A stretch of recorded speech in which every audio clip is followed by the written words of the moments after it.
Greetings, fair lords and ladies. Welcome to the kingdom of Midnight Grappler upon Animals. I am your court jester, Salt M. Bank, and with me I have my two lords and dukes, Lan and Keegan. My fine sirs, how are you this medieval afternoon? I require the presence of a wench. Actually, don't call them wenches. Don't call them wenches, bro. They're all fair maidens to me. It's too late. It was the Your evil time is too spirit that left short. my body.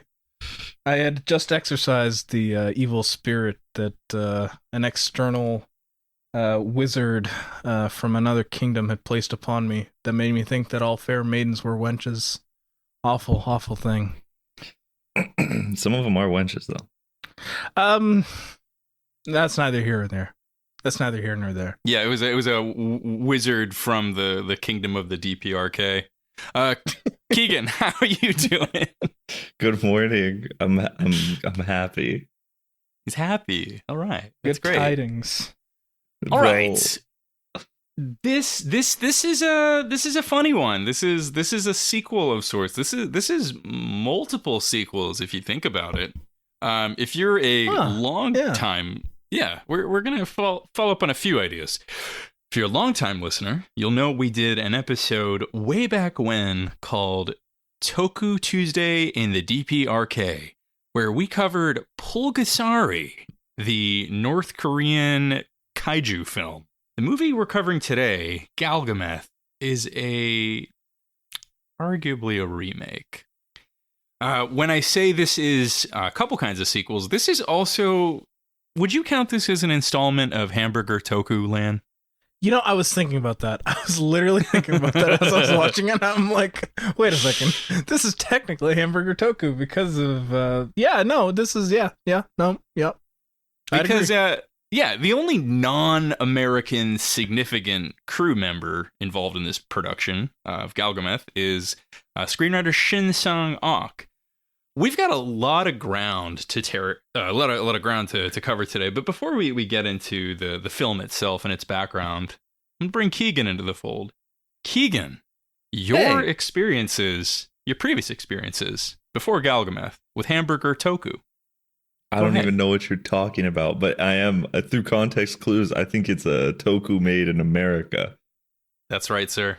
Okay. I figured it out while you were talking about it. Only smart people allowed on this pod. We might not be good at math or figuring out how to read a comic book in the right order, but we can really pick good up at context language. clues. Yeah. Language and anthropology, two of our best traits. Of course. Anthropology, sure. Very important. Call it that. But yeah, what's your Hamburger Tokusatsu experience, Keegan? I don't even know, dog. I have no idea. I mean, you watch Power Rangers, right? Yeah. Okay. Power Rangers. Boom. No Sentai. Big so Bad Power Rangers Beetleborgs? is there. Nope. Okay. You watch VR Troopers? No. Uh, Power Rangers might be it. Yeah. Len, yeah, you counted Ninja Turtles as Oh, okay. Oh yeah, Old that's right. Ninja Ninja Turtles. Old Ninja Turtles for sure. Seen the If old Star Ninja Wars Turtles? counts. Yeah. I think that'll be relevant to today's discussion. Yeah. So Did you ask if Star Wars counts? Salt, Yeah. you said there was only one non-American involved. Are you forgetting LL's random Chinese advisor? What is that guy doing there? I did say crew, not cast. Where did they even I'm glad you brought find him up. Where did he? How did he get there? No explanation. I He's have just a there. thought on that character that we'll get into. There's no All right, so others. Galgameth is a very normal film if our context clues have made that apparent. So before we get into Galgameth itself, we need to inform Keegan, as well as any new or forgetful listeners, on the saga of the kidnapping of Shin Sang-Ok by Kim Jong-il, as well as the escape Keegan, how many of those words were you familiar with already? I did already know this, but I also read about it through Wikipedia rabbit hole as I was tired of the movie. So like the movie ended and I was like, what is there about this movie? Because this is what am I doing? And so I just did that and I was like, oh shit, like this is crazy. So I'm familiar with it more or less. No, that's fine. That's good. I think we should still loop readers into this. If you were like, this has to do with the Kamen Rider belt situation, my mind would be blown. But you know, Lan, do you have any notes on the kidnapping? Otherwise, I'm gonna just skim Wikipedia for this. No, I think the only real thing is just that this isn't their only collaboration. That is Shin Sang-Ok and Sean McNamara. And honestly, the deeper you get into it, the crazier it gets. But for me, I think the key thing is just the fact that like Shin Sang-Ok, you know, he was in North Korea for some time, like several years, right? It's just really funny that he gets out of there. And the first thing he does is like, you know what? I need to, now that I'm out of North Korea's clutches, I can finally do what I always wanted to do: schlocky kids movies. Yeah. If anyone listening is not certain about any of this context, Shin Sang-Ok was kidnapped by Kim Jong-il and had to make 7 films for Kim Jong-il during that time. Many genres, but one of which was a kaiju movie. This will be relevant later, but the Toho people were also involved in Pulgasari. They said they were tricked. I don't think, my personal theory is I don't think they really did their due diligence, and I think when they saw the paycheck, they were like not that morally conflicted about it. Get that bag, Toho. Yeah.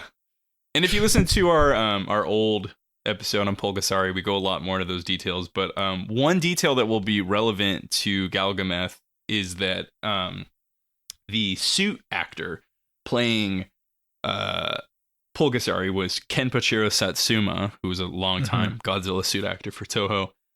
When Pulgasari was finally released in Japan, he expressed his satisfaction with the film, and he wanted people to see it. And like I said, trust me, that will be relevant for later.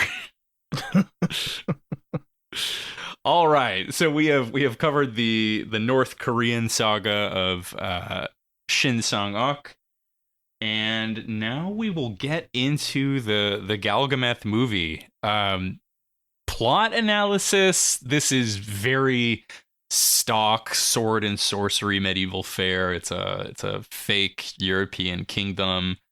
It broadly follows the same strokes as Pulgasari. It's, arguably a remake, and we'll get into that as well.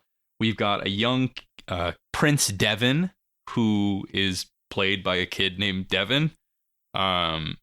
His dad is the king.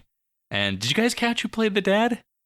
It was the director himself, wasn't it? Yep, Sean McNamara.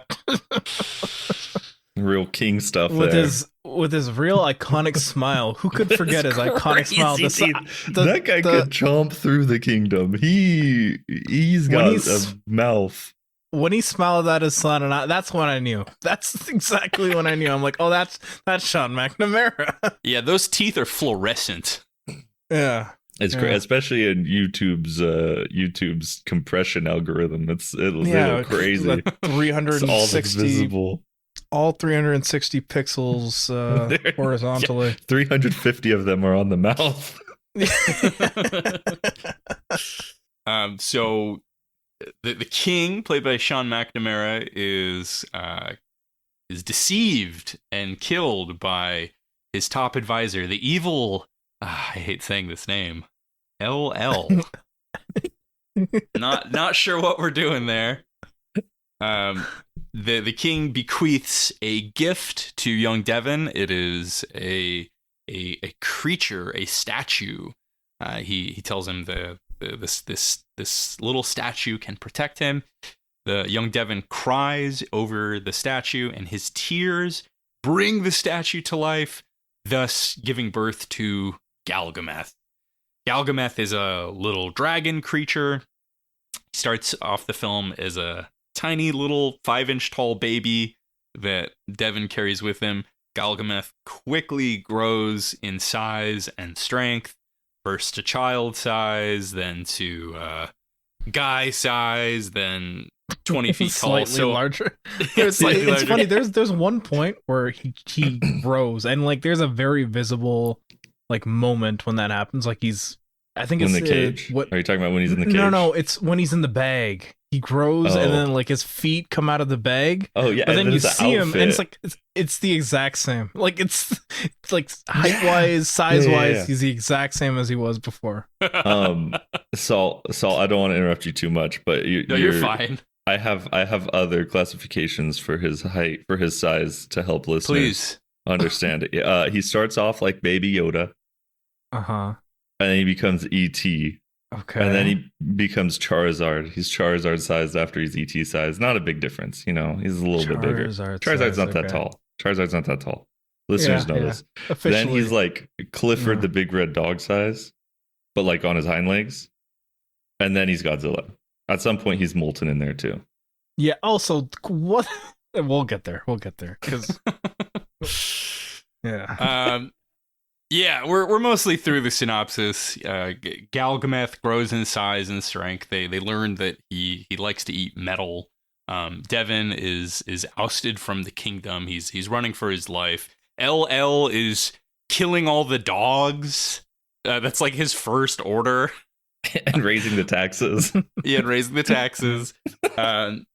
Our young protagonist, Devon, gets together a group of freedom fighters, and the freedom fighters, coupled with the supernaturally powered Galgameth, fight the king's forces for the liberty, the freedom of the kingdom, and this culminates in big battles on storming castles with Galgameth himself, as well as finally a sword fight on the beach between Devon and LL. Galgameth sacrifices his life in the ocean to save Devon, and in a poetic twist, the same salt water that gave Galgameth life from Devon's eyes is the same salt water in the ocean that kills Galgameth. All right, synopsis done. I really don't like doing those on here, but I think all that was necessary to make sense of the film. Now, fellas, I will go through a list of subtopics related to the film, and I want to get your takes. Are you ready? Okay. Yes. I'm ready. I'm Sounds very great. ready. All right. First, I want to ask you about the story. Simply the story itself from a script perspective. Keegan. It's so basic. It's hard to like say anything really about it, I think. So like Galgameth, I had no idea. I did not look it up at all. So I was like, what? Especially because, this came up in context of not Zilla. So I thought it was going to be more of like a weird parody thing. And so I do think actually like Galgameth himself, Galgi, was fun. That at least in terms of plot, like this little guy who likes to eat metal and grows was cool and fun. The bad guy is evil in an okay, fun way. And that's kind of it, plot wise, that I really care about. Yeah. All right. Lan. So we watched Pulgasari, right? So that I had to remind myself of what the plot was there, just to remember just how much of that informed the plot here. And it is funny given how much of it actually is the same. Like a significant portion of it, I would say, is the same as Pulgasari, albeit, which it's not with the same dour veneer that Pulgasari has. It's much more lighthearted. In fact, things like Galgameth and his hunger for iron is treated as like a funny gag here, Whereas in Pulgasari, it's treated as like, oh crap, this is not a good thing. He's taking too much of our resources. But here it's like, Galgameth, you silly little guy. You can have our weapons. You can have our cannons. Yeah. Yeah. It's funny. Like, it's just no, that's a good point too, because I'm like, there was a big deal. The guys made a big deal about, oh, we can't feed them our weapons. We'll be defenseless. And I feel like they all have weapons again. Like a scene later when they're storming the castle, like, it's not an issue. Like, oh no, we have to give them our weapons. But then suddenly everyone's okay with it. Everyone's cool. And then they get weapons again later. Yeah, and that was very dumb. But it's also really funny just how many times the ragtag group of rebels attacks the castle and fails. Like, it takes like 2 or 3 failures before they actually figure out a plan that works. Every single time they're like, we'll let Galgameth handle it, and then Galgameth gets absolutely smoked. But then Galgameth comes back, and then they're like, let's do it again. We just probably did something wrong the last time, and then they get smoked again. It's just a much lighter tone than, like, otherwise it's the same. I would say, just the ending is different. The moral, I guess, is different, if there even is one. And yeah, it's a movie, all right. It's a story. One that you've probably seen like in 50 other kids movies. It's like the longest Disney Channel original movie ever made. I think if I was gonna, it does feel. It's funny you say that. That's what it's it feels funny like. You say that, Keegan, because you know what Sean McNamara is also famously known for. Even Stevens, just a shit ton of Disney movies. Yeah, just. I do want to talk more Sean McNamara later. Okay. I'll keep this train rolling. You can talk about his other skills here, because next I want to get your takes on the human cast. Bro, I hate that kid. I hate the main kid. He sucks so bad. Oh man, from the first frame, what a little awful. Shithead. What awful. It's funny because we talk about kids and stuff on Common Ride Along a lot, and like it's fine with me most of the time. There's a dividing line. Like, little kids, I prefer like 10 and under in shows and stuff, because I feel like I could ignore. 10-year-olds are kind of dumb anyway. Yeah, just they're trying their best. They're Yeah. trying their best. And it's like, even in person, they're dumb. So it's like, I don't feel like they're bad at anything. They're just a 10-year-old, right? But then you get into like the teenage years, and I'm like, man, this guy just sucks. This kid sucks. I don't like anything he does in this movie. And it's like, oh, he should be king. No, he shouldn't. He sucks. Don't let him be king. Anyway. I'm going to take a different approach, which is that if someone is an adult and they're giving a bad performance, you can put that on a few different people, but you can put that squarely on the shoulders of that adult actor. If you're getting a bad performance from a kid, no matter what, that is always at least somewhat the director's fault. And I was a lot of my issues. This is the director of the Sweet Life movie you're talking about, which featured such fantastic support. Yeah, which featured such fantastic performances from Shia LaBeouf and who else was in? Christy Carlson Romano. Oh, Christy right? Carlson. Was she the sister? Yeah. Okay. I think so. Yeah. We could both be wrong right now. That'd be funny. I want to call out one specific fail from McNamara is when the prince is surprised that Pulgasari has come to life. It's such a fail of camera work and direction. Like, if what they do you just mean? You don't like that he thought he had a third leg? My penis got way bigger, bro. What the?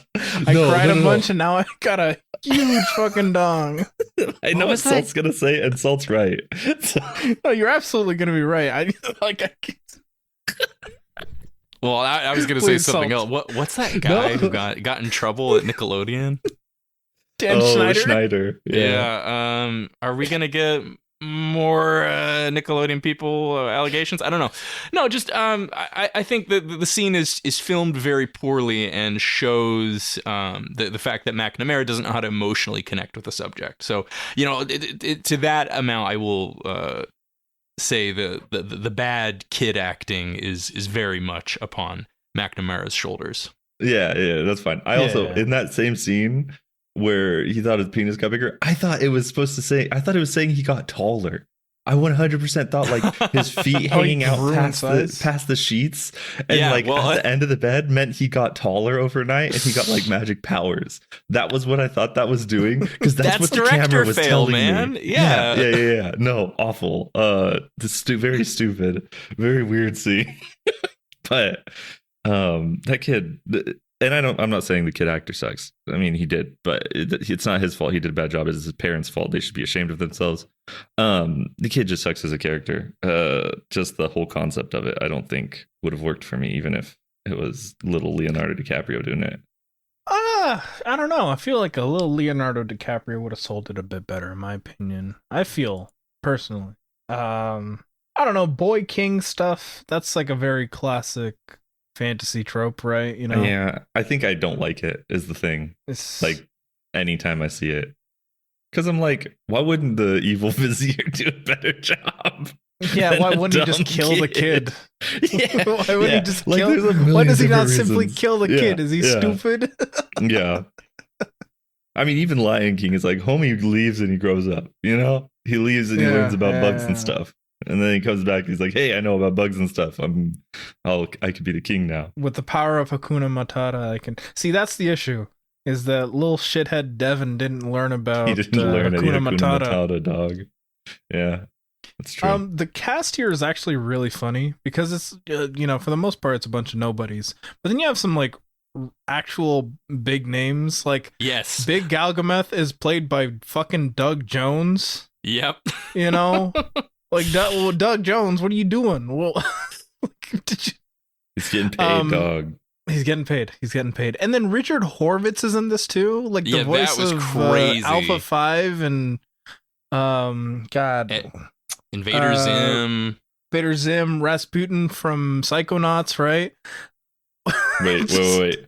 Was he the insane evil guy? Was he the insane? He's the guy. He's the high-pitched voice guy. Yeah, he's the high-pitched voice guy who kind of sounds like Alpha 5. Like Charlie Day? He's not Charlie Day in this movie, is that? Yeah. Basically, yeah, that's the guy. Yeah, that's okay, the guy. He was like one of my favorites. Besides the evil guy.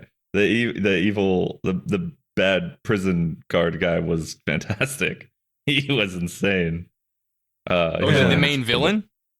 Huh? No, not the main villain. The guy that gets his ass eaten by Galgameth. I thought the main villain, played by Stephen Mock, was really good. I thought he was doing way too good of work for a movie like this. He's probably third for me, though. He's probably third. Yeah. The other two guys were fun.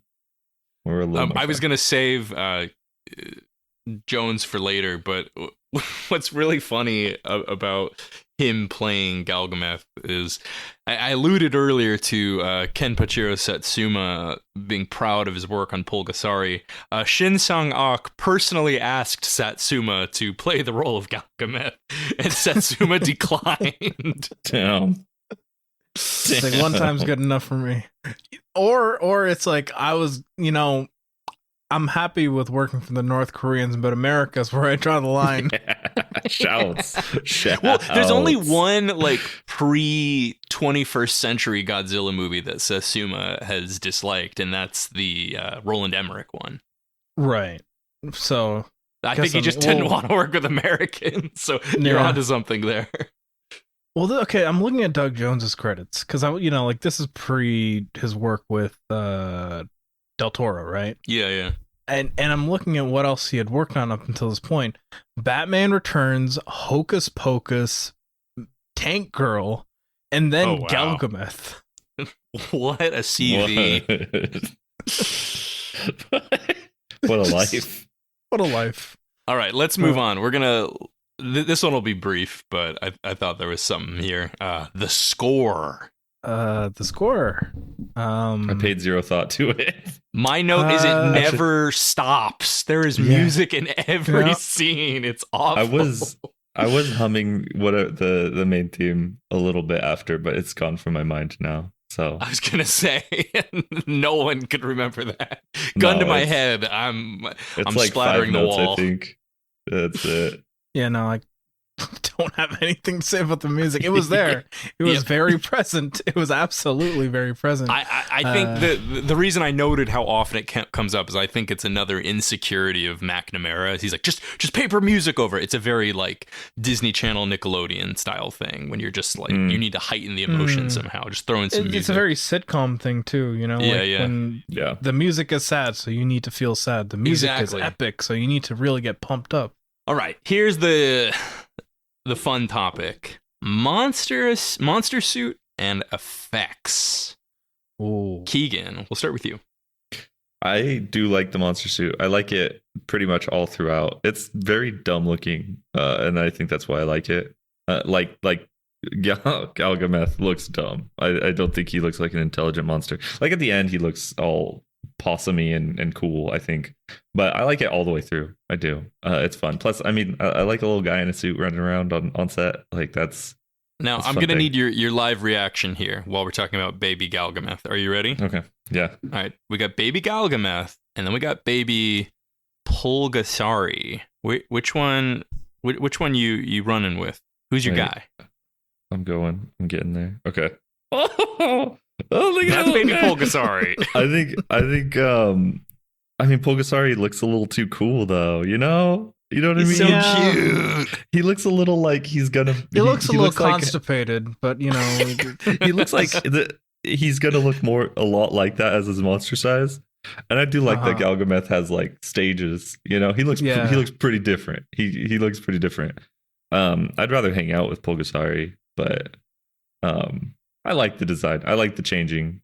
I don't know how much he changes from here to there, but I think he changes a lot more here than he does in Pulgasari. If I counted right here, there were Pulgasari's like 2 forms. This was like 4 or 5. It was pretty surprising. Yeah. And like there's pretty significant changes too. Like by the time he gets to like his, taller than a person size form, he looks way different than any other form too, which is fun. I like that. It's like Frieza. Frieza got some weird looks.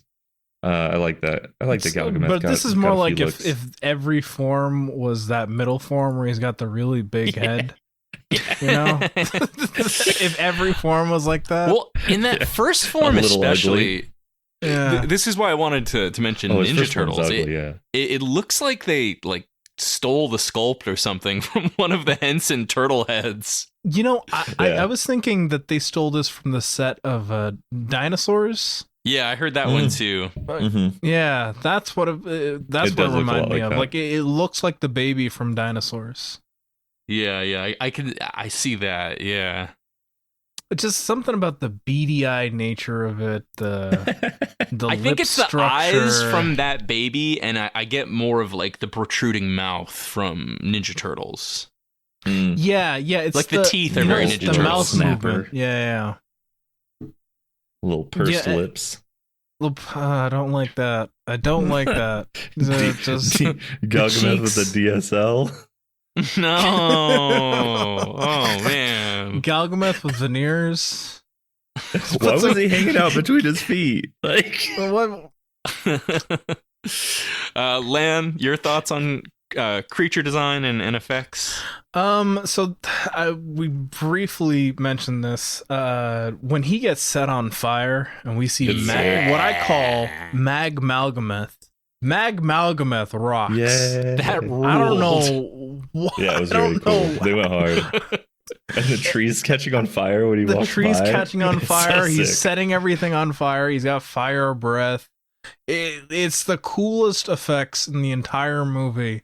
And it lasts for like a minute max. I have a theory on how they did that. For Magmalgameth?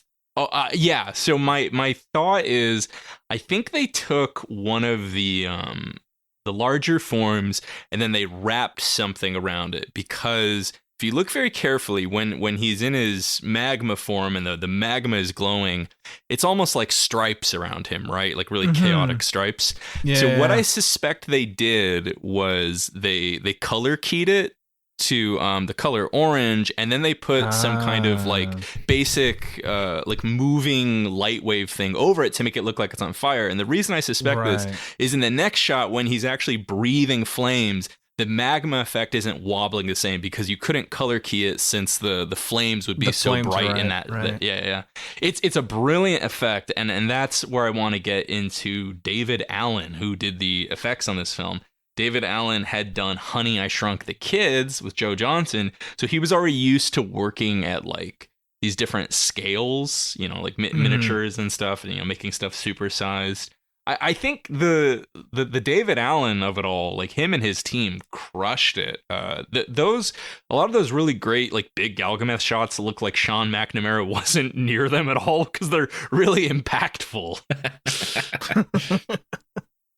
Yeah, you know, I am surprised, and you know, kudos to Doug Jones. You know, he does a really good job as Big Galgameth. You know, with the physicality of it, and you know, even just showcasing the like when he gets shot down, or when he gets actually near the end when he's going into the water. Jones does a fantastic job of like showcasing that pain. Yeah. No, it's good stuff. He also does the strip tease when he wants the armor to eat. Yeah. That's good. Some other special effects I want to call out is there's a tail at one point that we see the young actors ride on. That's really great. They have Galgameth's fist at one point holding someone, and I think the miniature work when Galgameth is wrecking the castle is awesome. I almost suspect like they blew through the monster budget in the first month, because there's really great monster scenes and some really not so great monster scenes. And I don't think McNamara was emotionally invested enough to keep that quality consistent. Yeah.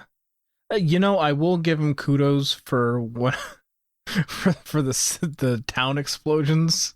Feels like very briefly the movie reinvigorated itself when they had to like blow stuff up. They're like, oh boy, this is the part where we blow up what's it called? Sainsbury's? No, that's the British.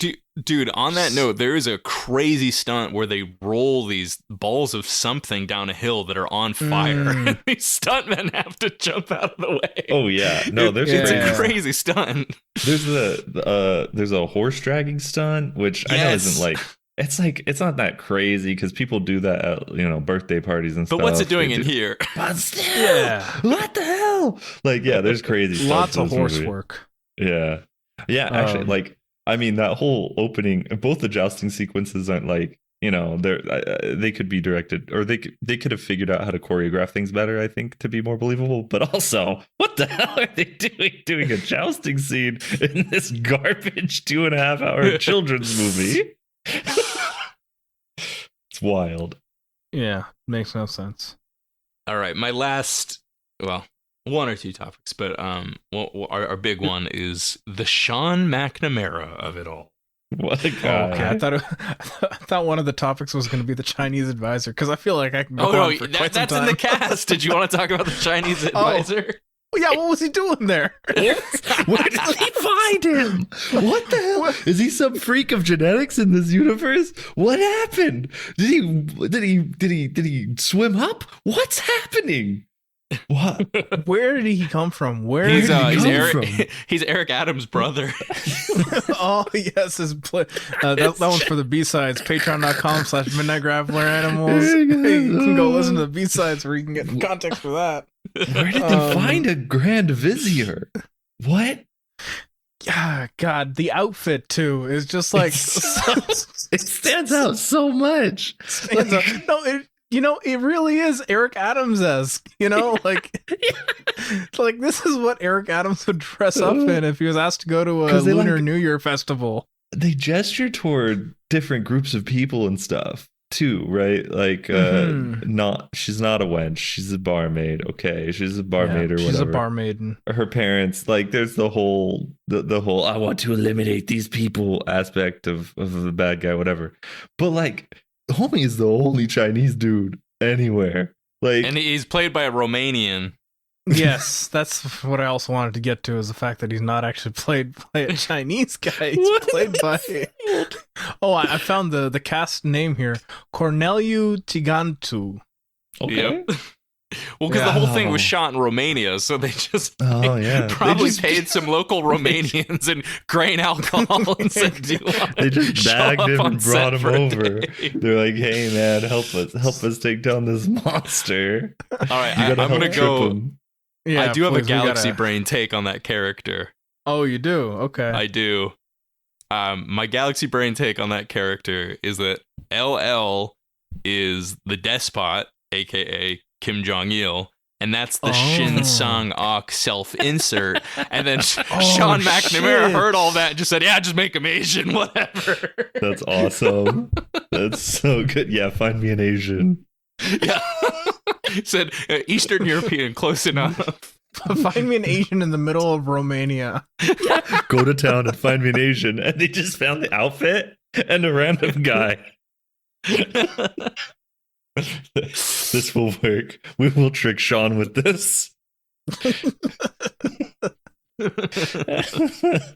That's crazy.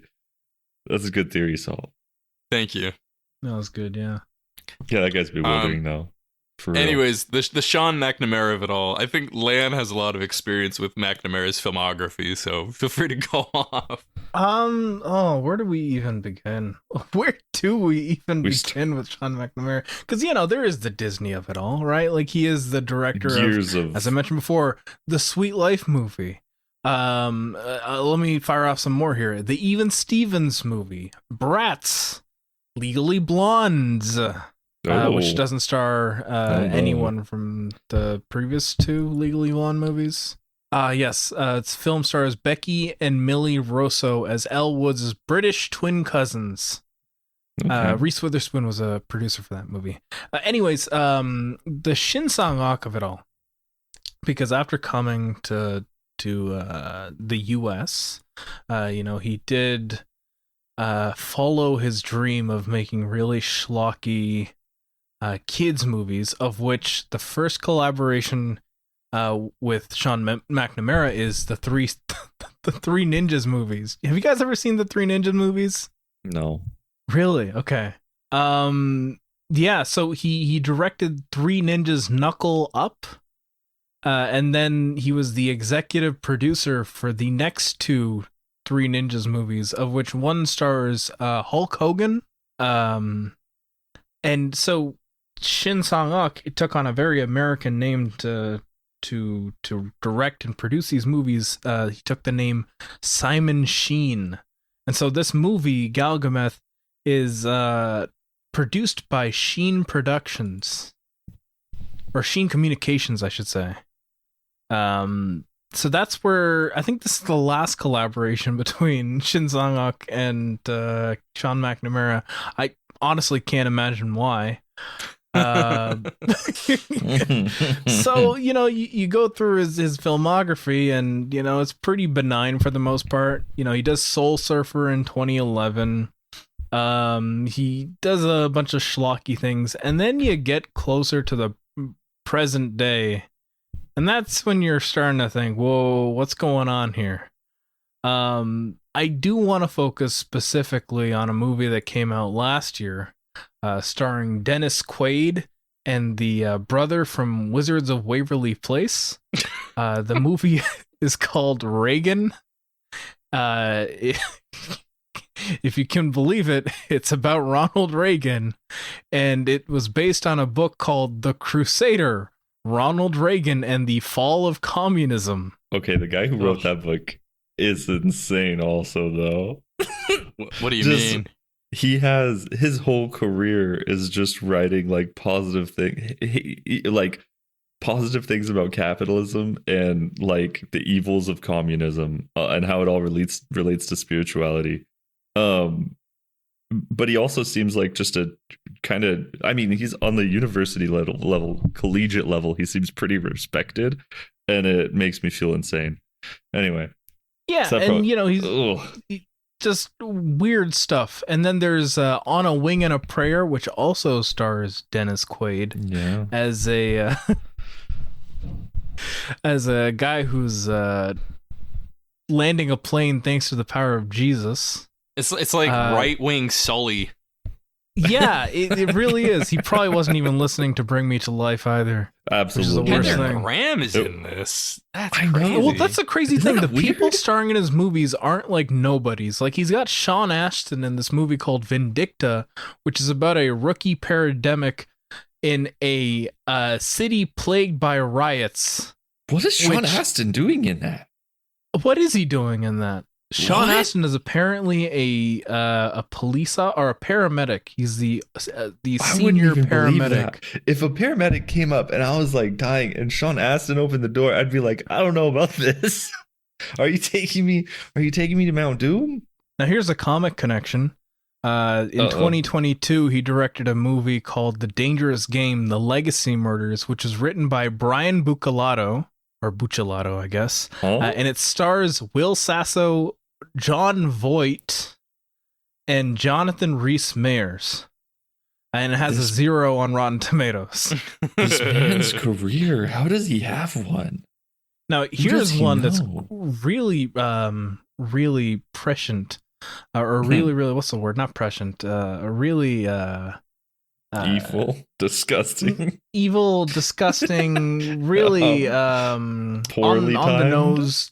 I think it's perfectly timed. Okay. Because the movie that just came out this past weekend, actually, as I'm learning now, Bao, Artist at War, is spelled. I think it's Bao. I'm saying it like. What's the language? I'm saying it like Chief Keef says it, bow bow. Okay. You're making me think of the delicious treat, the dumpling. The dumpling? No, I'm thinking about Old Block, my bad.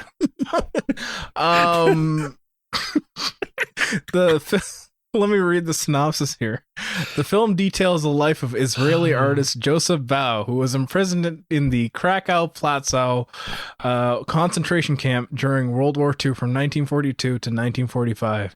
During his imprisonment, he started a relationship with fellow prisoner Rebecca, who he married in 1943 in the women's barracks of Plaszow. Now, I want to say, this movie had premiered at the Boca Raton Jewish Film Festival on February 20th, 2024, and just got a limited theatrical release on September 26th, 2025. So, oh my God, the guy. Do you guys know about Joseph Bao? Is this a thing you already know? I don't. Do you know something about him that I don't? No, Keegan? Just his Wikipedia. I don't know. Just his Wikipedia. Okay. I'll say this because it's like there are incredible people like Norman Finkelstein who have lost family members in the Holocaust that are doing really good work, right? Like, like the whole Not in My Name movement is some of the most courageous Americans and Westerners I know. Like, I don't need to do bona fides, but there is a whole industry here of this like Holocaust remembrance group that wants the Holocaust to be remembered as exclusively a Jewish suffering, right? That other people haven't suffered the same since. So that's what I get with the timing of this movie.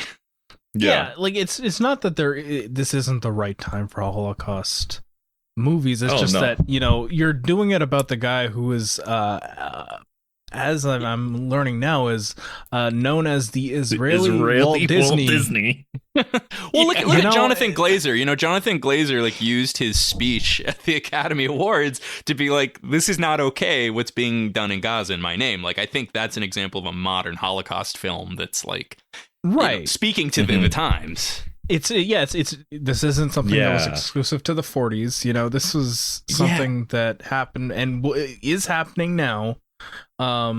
it's not something that is exclusive, right? It's like a crazy kind of nostalgia, Yeah. Like, Yeah, I mean, absolutely.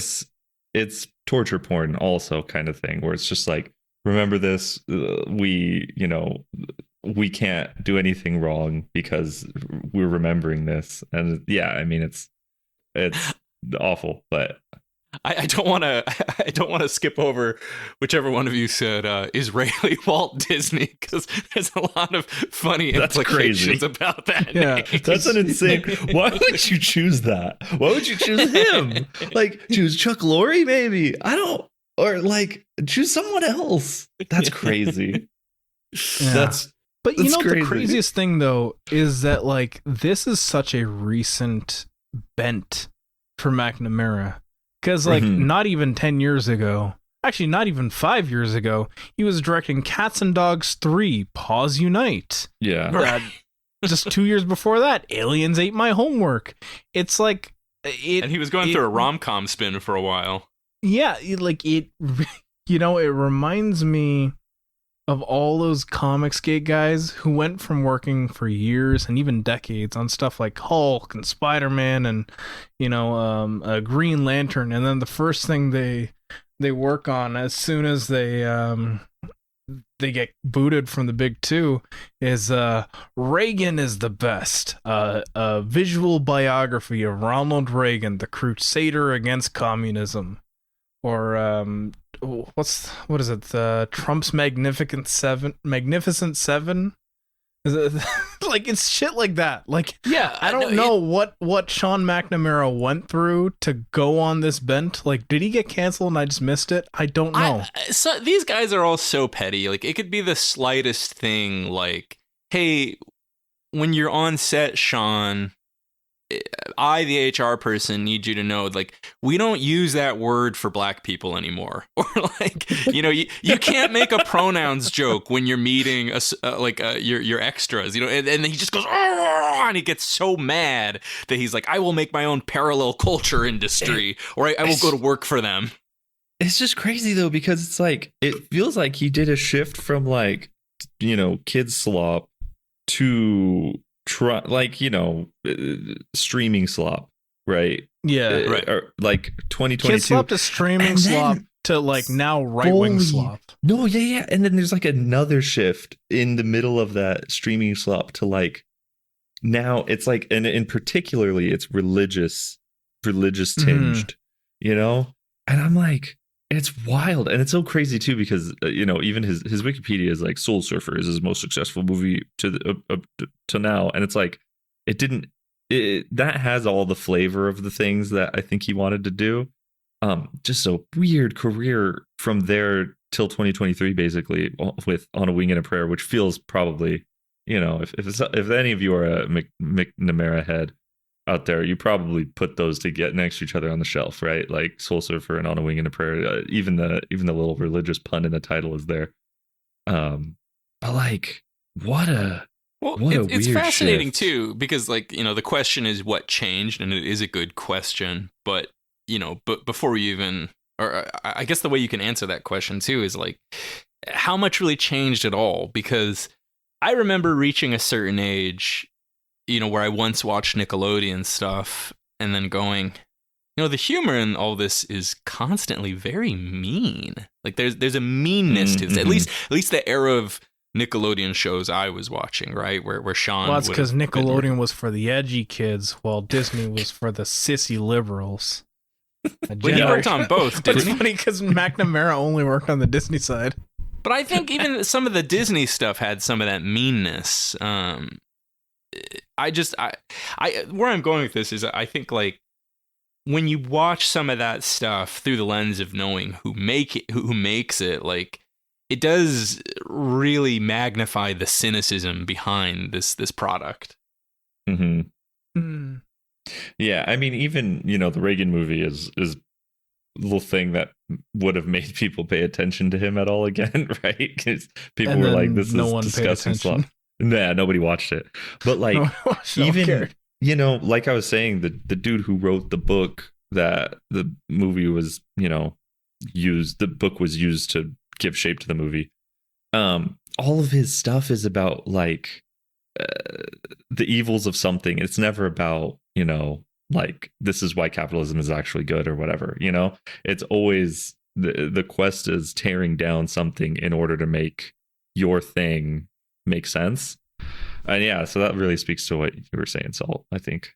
Oh, wow. That author works for something called Stanford University's Hoover Institution on War, Revolution, and Peace. That is a skin-crawling name. He's an evil man, bro. Yeah. Like, you just go through, it's like the think tank season is awful. He's an evil person for sure. Yeah. Focused much of his work on Ronald Reagan, faith in the presidency. Here's a fun fact. Because I'm looking at the Reagan production notes, and it says in August 2016, it was reported that Sean McNamara, who at 18 worked as a sound engineer on the filming of Reagan's inauguration ceremony in 1981, had signed on to direct. Full circle, man. Yeah. Holy! So it really wasn't a turn. This is just. I mean, but the like crows coming home to roost, or the chickens. Yeah, the chickens coming home to roost. The thing is, you know, as a child of, you know, mostly non-political parents, really, like most of my family is like they're all evil, right? Like that's basically the line. They're apolitical, but they really love K's. That was my grandpa. He was from Canada. Okay, so he wasn't. I'm telling you, Canada just loves exporting her. Yeah. So the deal though is like it's just such a like white people just love Reagan, and there's not a it's gonna take 100 years to get Reaganism out of white people. Like it's crazy because, you know, even in my teenage years it was like you know, my dad, the three presidents he would ever mention were Reagan, Carter, and Clinton. And it's just like, yeah, all right, man. And it's like, yeah, now it's openly piss on his grave, you know, like it's open season.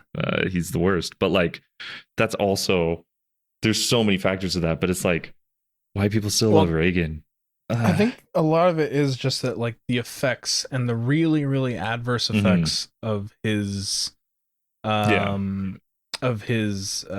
tenure are really only starting to hit, you know, within this past decade, 2 decades, right? Like, you don't really see that within the 80s and 90s because, you know, like these things take time to actually like have their effects. But like, if you look at everything from, you know, the 2008 crisis to now, you know, like everything stems back to Reagan. It's just that, you know, back in the 1980s, people still are stupid, but like people were stupid and didn't realize. Yeah, you know, well, and you don't realize the reason the 80s were good were because of FDR, right? Like that's the real thing, is that right now sucks because of somebody 40 years ago, like you're saying. It's like sorry, Keaton. I don't know. Anyway, that's basically the end of my thought anyway, though. It's just like, it's not the current dude's fault that everything's really bad. Like, the current dude could make things much worse or make things much better if they want to. But like, it really it's is just the latest stage longer tail of something that's been happening for, you know, some time. And people pushing things further down the line, or people resisting that push very, very minimally. Yeah. Because why do they need to? We don't need to resist them. That's for losers. Everything's fine right now. So like, if it stays exactly like this right now, it's okay. We don't have to. We don't have to push back. Future generations, they can handle it. Climate change, they can handle it. The collapse of every industry in the world, not my problem. Well, there's further baby boomers.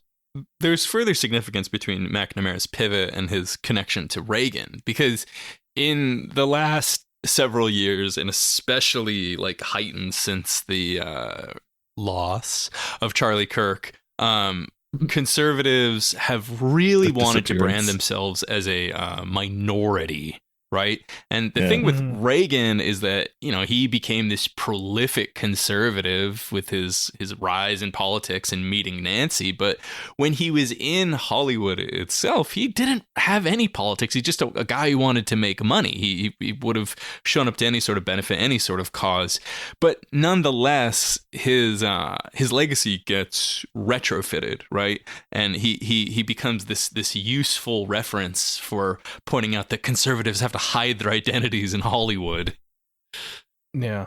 Yeah, I think you mispronounced her name for a moment there. Her name is Throat Goat. So. Sorry, the first of really first ladies for you. But common mistake. We celebrate the flubs here. Any more notes on McNamara?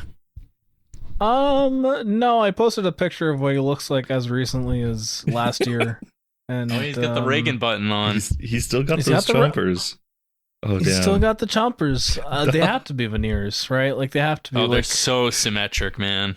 Yeah, those are absolutely veneers. Do you think that at one point this smile was actually genuine, and then somewhere down the line he's like, like a picture of Dorian Gray type thing, but like specifically for his teeth? I mean, he got on the veneer train a lot earlier than a lot of people, I'd say. I know they weren't invented this decade, but it's to have crazy. those in the 90s?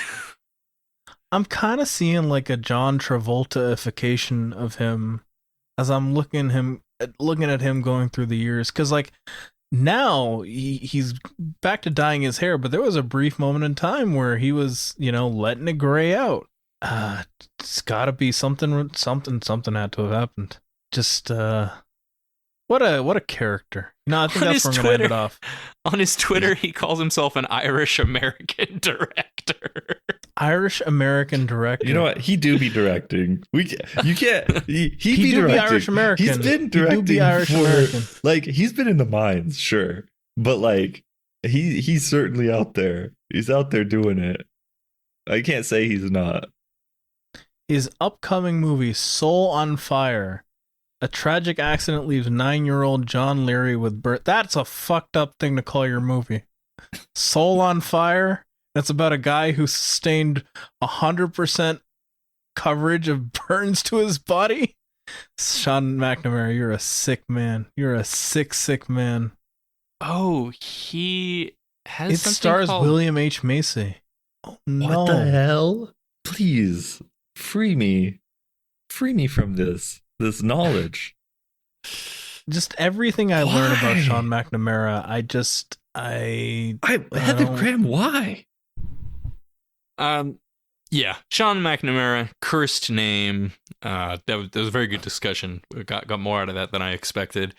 I have one final note about Galgameth, and it was as I was perusing reviews on people's blogs on Letterboxd, I saw multiple people express the question, why did Shin Sang-Ok feel the need to remake Pulgasari, especially given the the trauma that he expressed regarding the whole experience? And I think a lot of people feel very baffled about that. It's definitely tempting to go deep and think about it psychologically. I certainly did, but I eventually landed on the answer, and I'd love to hear your opinions if they differ. But I landed on the answer that he's something of a hack, and he just didn't have any more ideas.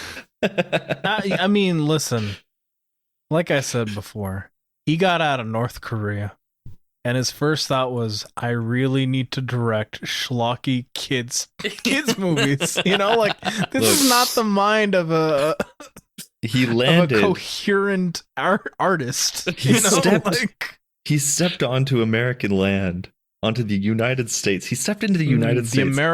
The spirit of the American dream.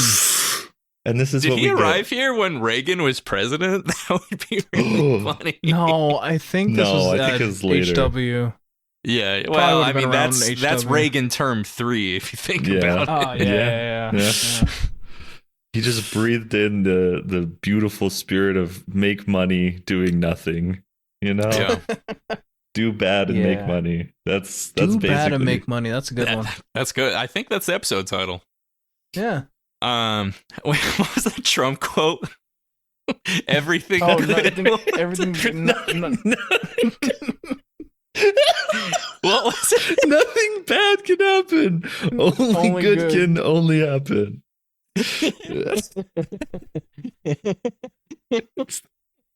Good. Nothing bad can happen. Only good can. He says something twice, but I can't remember what word he says twice.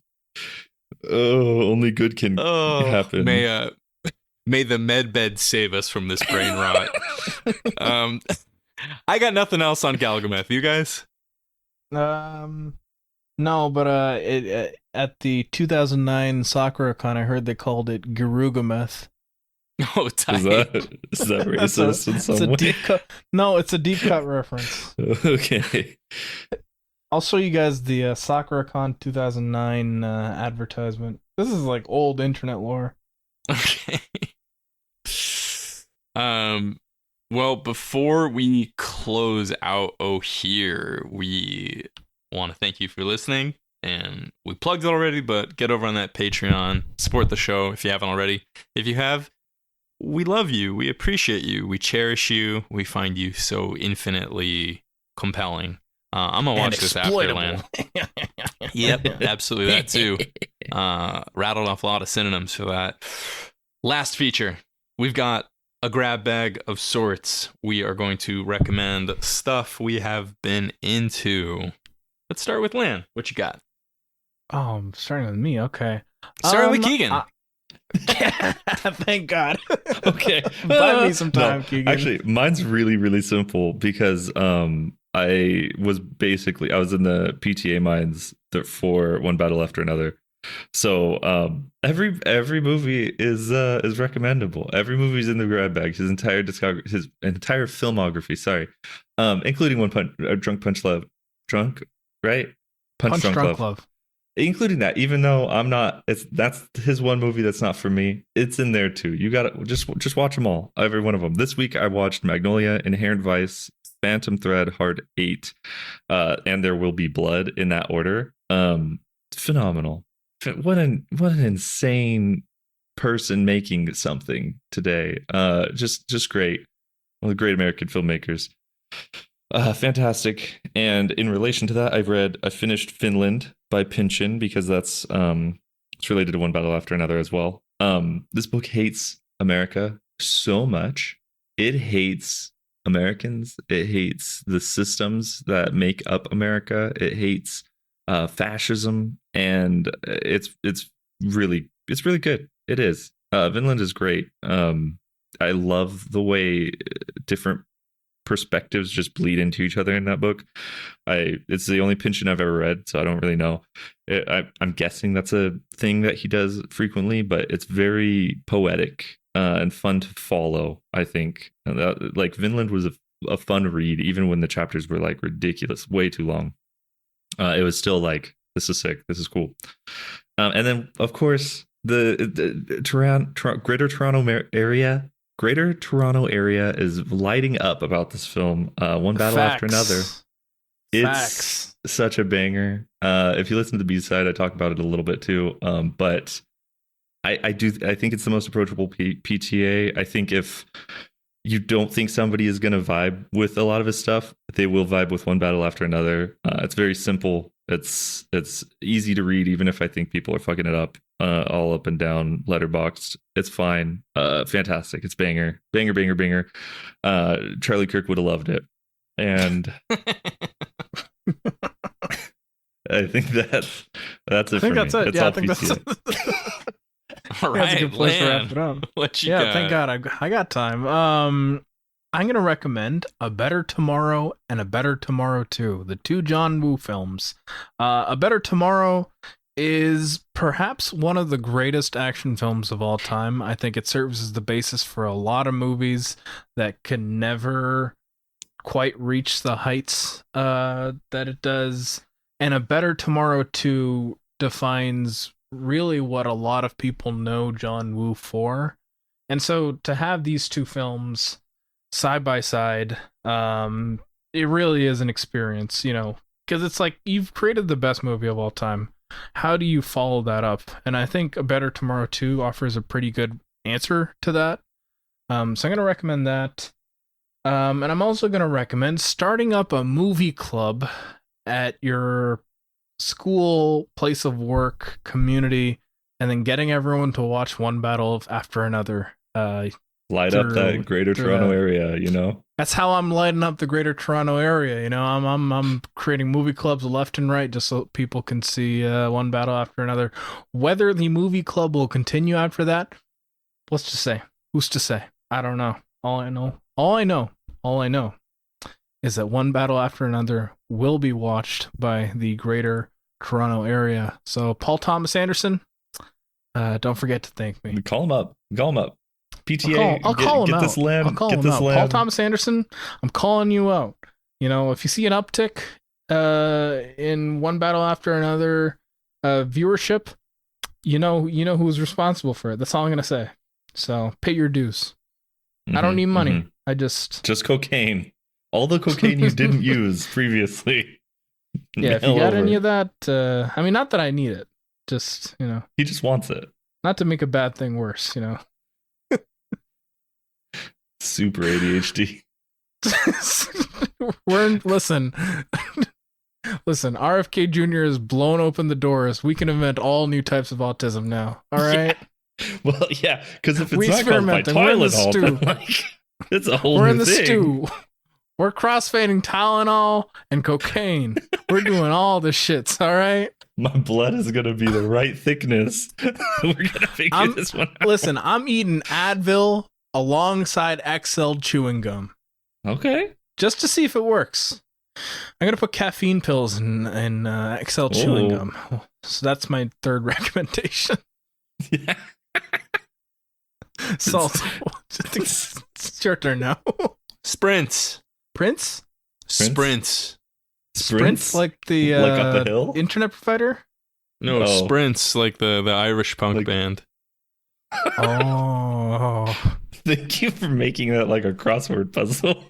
Yeah. Anytime. Riddler, Salt. Our clever correspondent. Yeah, I'm like if the Riddler was cool. Uh-huh. Right. I guess. I'm like if the Riddler was a down ass white boy. That's right. If Riddler was down ass, that's me. Whatever Paul Dano was, I'm the opposite. Yeah, he's a corny ass white boy for sure. Yeah. All right, that was Galgameth. Thank you for listening and keep on grappling. Incredible. Why'd you change? Change what? I didn't change shit. That was perfect. All right. That was a really good one.